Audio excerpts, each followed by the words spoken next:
tradisional. Baiklah, saya akan mewawancarai salah satu pengusaha tambak kita yang bernama Rizal. Langsung saja kita mewawancarainya. Bagaimana sih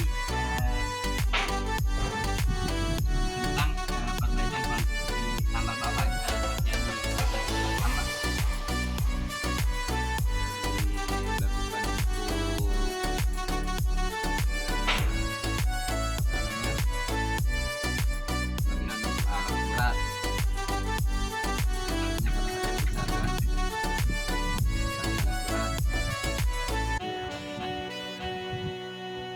Selanjutnya itu pengeringan tambak jenis manusia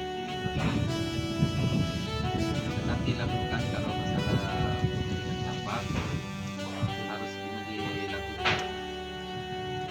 Biasanya itu dilakukan pengeringan sampai 10 hari atau setengah bulan.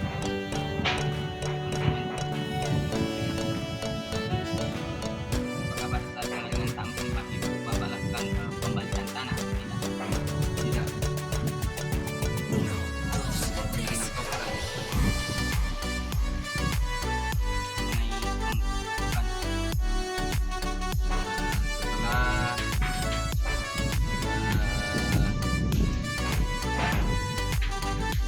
masukkan air atau istilahnya masukkan air, setelah pengeringan dimasukkan air, setelah itu kita pupuk. Dalam per hektar itu biasanya kita pakai satu SP36. mengenai penebarannya sendiri bagaimana dilakukan? Apakah dilakukan pada pagi hari atau sore hari Sore hari. supaya agar Agar biasanya kalau apa namanya kalau pagi biasanya itu kan kalau kebetulan istilahnya panas matahari, nah itu bisa berkendala dengan dengan bibit. berarti penebarannya tidak dilakukan pada siang hari. Ya tidak bisa, lebih bagusnya itu kalau istilahnya sore. Bibit yang Bapak biasa tebar itu ukuran berapa? Minimal biasanya itu PL6 dengan sampai PL8. Apakah Bapak melakukan penebaran langsung atau melakukan sistem gelondong dulu? Kadang penebaran langsung, kadang juga gelondong. Kira-kira yang lebih efisien itu yang Bapak gunakan itu penebaran langsung atau dengan menggunakan gelondong? Menggunakan gelondong lebih bagusnya. Dan sekarang mengenai pengendalian hama dan penyakit. Bagaimana sih kira-kira cara Bapak untuk mengendalikan hama di tambak? Apa yang dilakukan? Kalau masalah hama, ya dari awalnya sebelum istilahnya memasukkan air, kalau masih ada air tersisa, tentu kita pakai racun. Racunnya itu namanya saponin. Ya, itulah istilahnya untuk menghilangkan apa namanya hama-hama yang masih ada yang tersisa di dalam. Biasanya jenis hama apa saja yang ada di dalam tambak? Semacam anak ikan kecil. Cuma itu saja. Ya. Kira-kira tambak yang Bapak punya ini apa saja kendalanya pada saat melakukan penebarannya? Kendalanya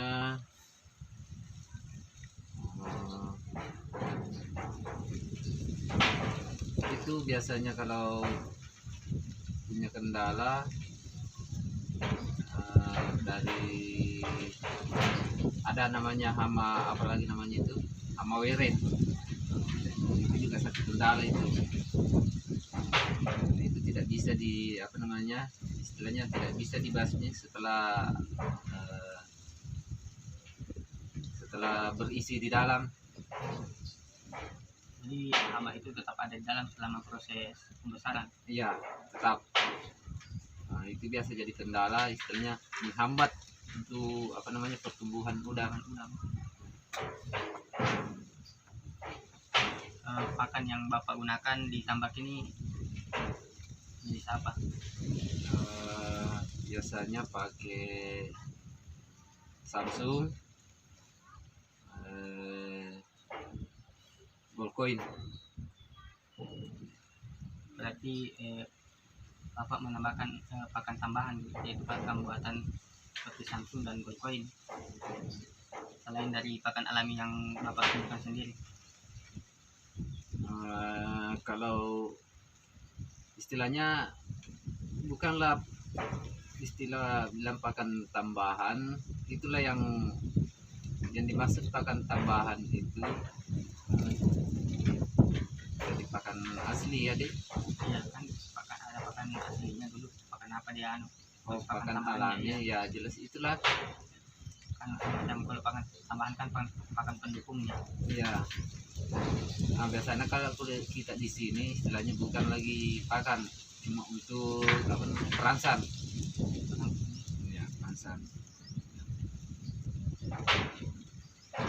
Biasanya dalam 1 hektar itu tambaknya Bapak isikan berapa ekor? 50.000. 10.000 ekor per hektar. Iya. Masa panennya itu berapa bulan? Minimal itu paling lambat sekitar 80 hari. 80 hari panen. Ya, panen. Paling lambat itu.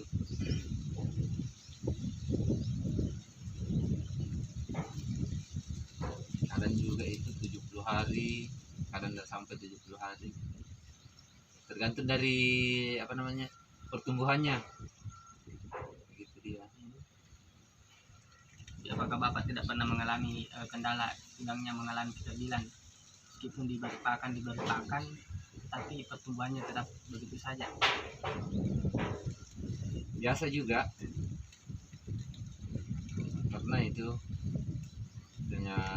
mengalami istilahnya perkembangannya, istilahnya tidak terlalu apa namanya, tidak terlalu meningkat ya. Iya. Perkembangannya. Apakah itu dipengaruhi dari bibitnya ataukah ada pengaruh-pengaruh yang lain sehingga mengalami penghambat itu? Kadang juga menurut informasi, kadang dari bibit, kadang juga itu dari pengaruh hama-hama yang dibawa ditambak.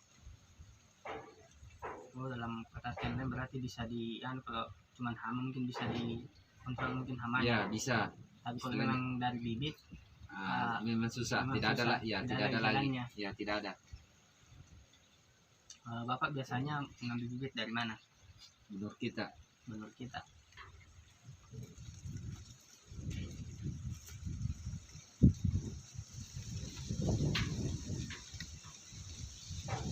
Kira-kira pemberian pakan yang dalam 1 hektar berapa yang Bapak gunakan? Tergantung dari pertumbuhannya udang. Kalau biasa, kalau dalam 50.000 itu istilahnya pertumbuhannya sampai mencapai 100%, itu pemberian pakan itu bisa sampai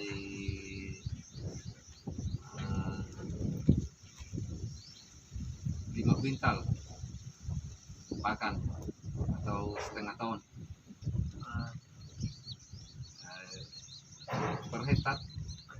Iya, dari penebaran 50 tadi. Jadi apa saja sih kesulitan Bapak pada saat melakukan budidaya udang faname ini? Itu yang masalah kesulitannya itu masalah penyakitnya. Iya, itu yang jadi kendala itu, masalah penyakit. Apakah memang dari pemerintah atau dinas perikanan belum memberikan solusi begitu masalah penyakit udang, atau pernah diberikan solusi cuma mungkin tidak sesuai dengan lingkungan sini atau bagaimana?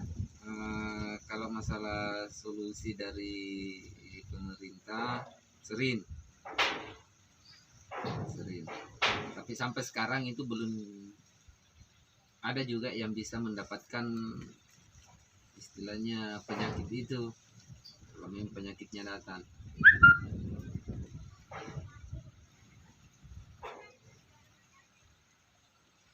Apakah di sini pernah mendapatkan bibit bantuan langsung dari dinas perikanan begitu atau? Pernah.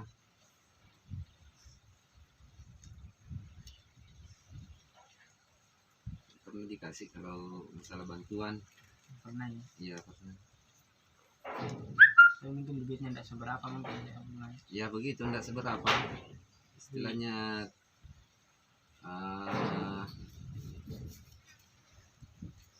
Istilahnya bantuannya itu dari pemerintah itu istilahnya memuaskan, istilahnya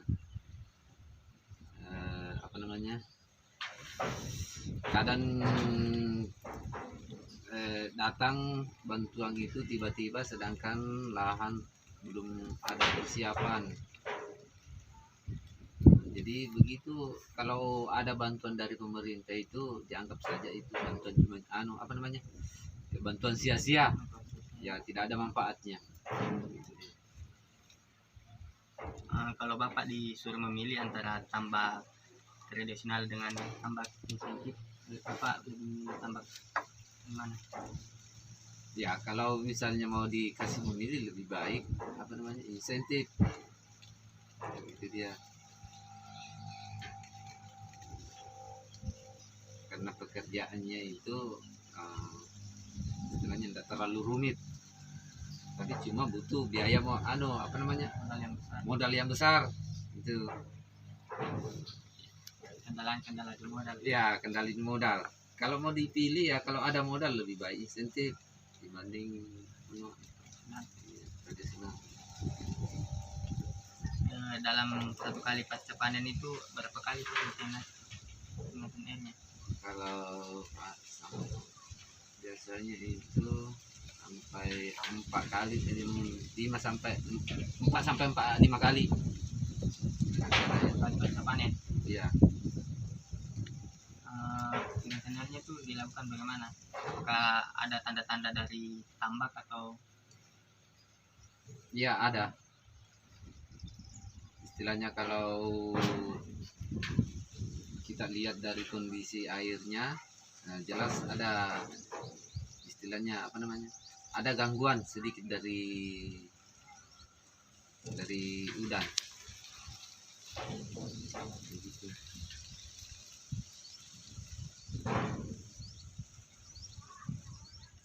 Lantas hama-hama ikan yang masuk tadi itu masuknya lewat mana? Kadang itu dari pintu air. Kadang biasa itu apa namanya, saringannya itu biasa ada bocor atau robek begitu, tempat lewat. Apakah pintu airnya itu saringannya tidak bisa diperkecil lagi pori-porinya, ataukah itu akan menghambat air yang masuk atau bagaimana? Ya begitu, kalau misalnya saringannya itu kalau istilahnya apa, terlalu pori-porinya itu agak terlalu kecil, itu menghambat air masuk, jelas menghambat air masuk gitu. Di situ kendalanya ya. Iya.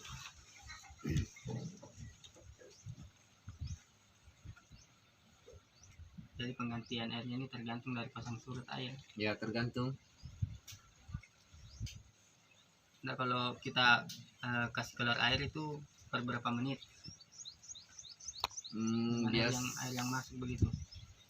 Biasanya kalau kita ganti air, kalau misalnya sampai airnya 80 cm, memang biasanya kita ganti itu sampai 50%. 50%. Iya, pergantian air. Berarti air yang masuk juga nanti 50, 50% ya juga. 50% dari keluarnya. Gitu. Jadi kalau 40 cm yang keluar, yang masuk juga 40 40 cm. cm. Yang masuk juga nanti. Iya.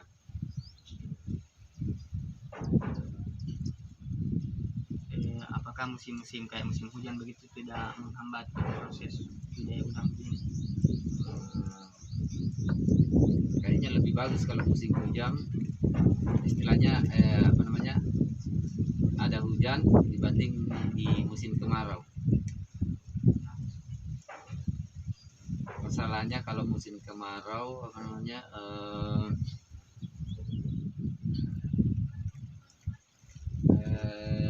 air itu cepat, istilahnya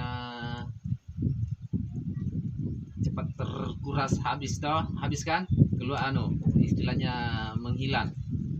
Jadi kadang kalau belum ada air pasan masuk, akhirnya air ditambah gitu, setiap harinya itu mengurang. Tapi apakah jika musim hujan tidak akan mempengaruhi kualitas airnya sendiri, kualitas air tambaknya? Apakah itu salintasnya yang berubah atau pH-nya yang berubah? Kadang juga ada perubahan. Kalau misalnya kena air hujan, Itu tidak mempengaruhi organisme yang ada di dalamnya. kadang juga ada yang berpengaruh, kadang juga tidak, tergantung dari petani tambaknya. Kalau dia itu mempunyai perlakuan istilahnya semacam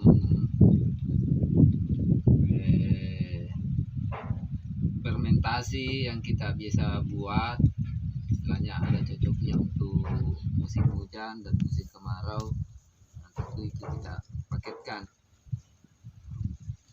Semacam biasanya kalau kayak musim hujan itu, nah, ada itu istilahnya fermentasi kita bikin, nah, supaya tetap air itu bisa hangat, istilahnya membuat oksigen. Contohnya seperti fermentasi apa itu?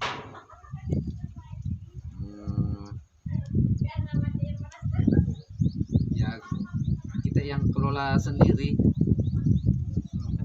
ya fermentasinya.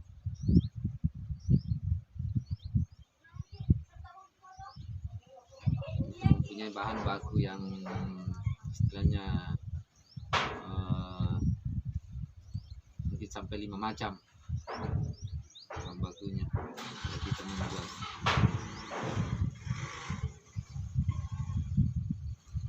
Apakah Bapak menggunakan seperti larutan yang mengkat atau larutan anti mikroba lainnya pada saat melakukan pembudidaya?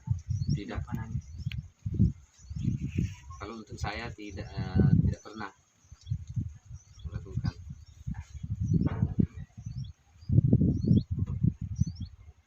Saya disebutkan alasannya kenapa tidak digunakan. Karena sebagian petani tambak di sini banyak yang memakai ring 4, itu belum ada yang menghasilkan. Bahkan ada yang sempat istilahnya merugikan. Tidak tahu apakah istilahnya cara pakainya salah atau bagaimana, karena rata-rata orang pakai tempat di sini kayaknya belum ada yang berhasil. Jadi pakan Bapak ini tidak ada campuran ya untuk memberikan pakan begitu? Tetap Kayak ada pakan baru diberikan ke udang. tetap Saja apa yang semacam itu fermentasi yang kita buat sendiri. fermentasi yang dibuat oleh Bapak sendiri? Iya. Agar apa?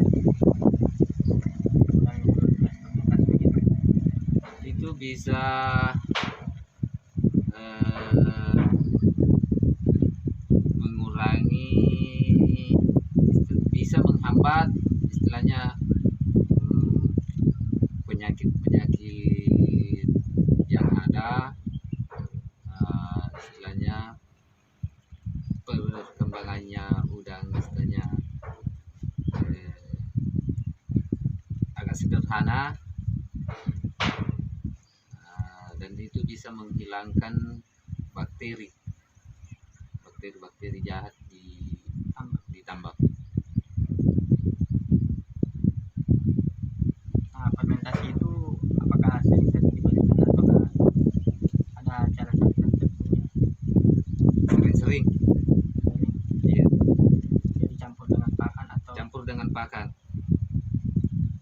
Kadang juga biasanya kalau sehabis masuk air, ganti air, kita siramkan juga di kolam tambak, pas di pintu airnya? ya pas di pintu airnya.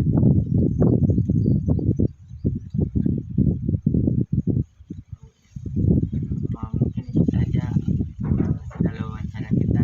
Sekian. Assalamualaikum warahmatullahi wabarakatuh. Adalah tambak yang ingin dikeringkan, kurang lebih luasnya 70 kali 50 dengan jumlah penebalan itu